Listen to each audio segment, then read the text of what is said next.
We talked about 154 pounds and all the talent out there. For people who weren't listening to our show previously, Xander Zayas, Bakram Murtazaliev, Virgil Ortiz Jr., Sebastian Fundora, then you have Jaron Ennis just entering the 154-pound division. If you look at those names and you add Keith Thurman to it, and I went to a bar of non-boxing fans, I mean, what name do you recognize? I'll probably go, Keith Thurman. Yeah, he's a boxer, right? This idea that even with all that talent, he may be the biggest name, and with the win over Fundora, he could potentially skip over so many talented fighters and be the number one guy. That opportunity's right in front of him. Do you agree with that, Paulie? Yeah, that's the thing about being a veteran. I mean, more people know you, right? Because you've been fighting for a longer time, so obviously your name gets bigger.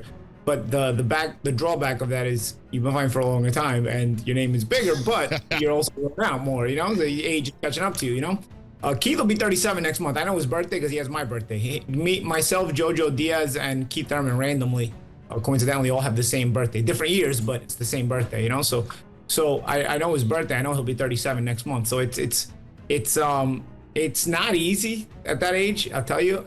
But you have a great point. More people know your name at 37 than they do at 27.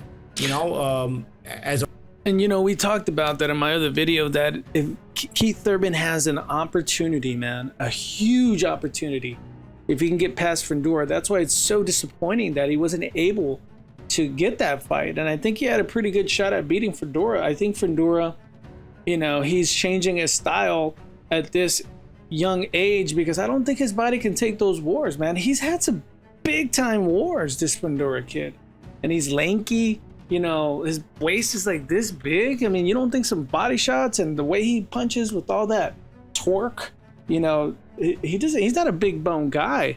So I think Keith Thurman had a really good chance to really get a win there and then just really be the name at 154. Even having fought 2 times in 6 years, that's what a name does, and so we'll see if he can get that opportunity.